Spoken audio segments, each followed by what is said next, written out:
G'day guys, this is Alex aka Serblander, and today we're doing the video portion of the Atari Jaguar feature we discussed earlier in the podcast. Hopefully you've caught it.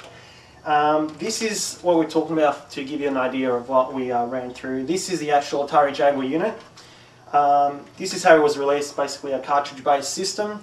It later on came with the CD add-on, so you pop that in the cartridge slot, click it in, and now you've got you basically got a cartridge-based unit with the pass-through drive and a CD add-on on top, so you can use cartridge games as well as CD games.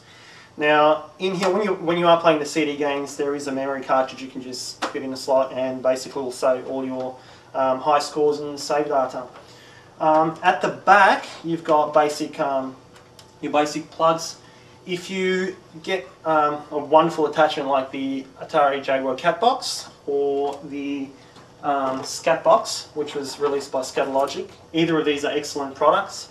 What this will give you is additional plugs at the back, so you plug it in, and now you've got stereo sound, you've got composite, S-video, you have, well, the Cat Box actually has headphone sets as well, which the Scat Box Deluxe or the Scat Box does not have, but otherwise either of them will do.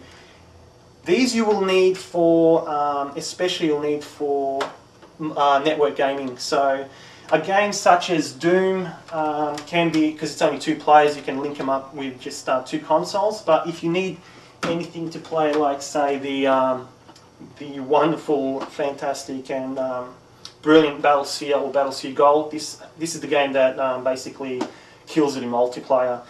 Supports, like we said earlier, it supports 16 network JAGs, and it also boasts 32-player simultaneous action with a pilot and gunner.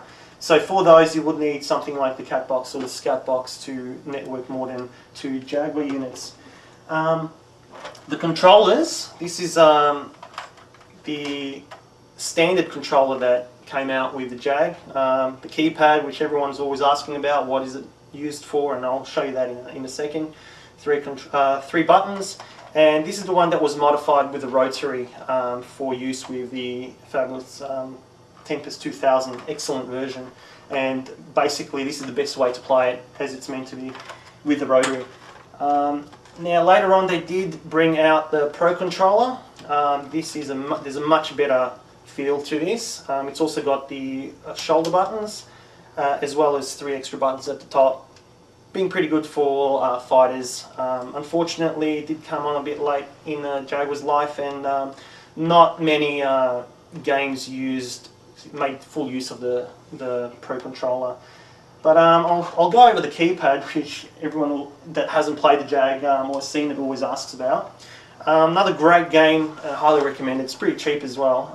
Alien vs Predator. If you can find it, definitely give it a go. Now, with the games, not all games, but some games, you get the cartridge, of course, manuals, and some of them will have overlays.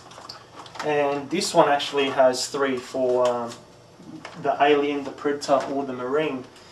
Now, how this works is basically you'd get the controller, pop the overlay, specific overlay, into the slot, and now you have a visual representation of all the buttons. So, like for example in Doom, which we mentioned earlier, if you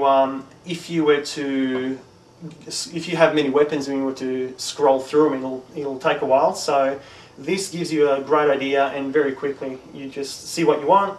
Say shotgun, press the shotgun button as pictured, and voila. So I actually like it. I think it's a pretty innovative feature. A lot of people complain, but most of those people never actually played it or used it. So yeah, don't knock it till you give it a try. It's very comfortable. And this one also has the D-pad, which is much better than on the standard controller. But it can set you back a bit if you're trying to find it on eBay, because they are in demand. And that's pretty much basically it for this.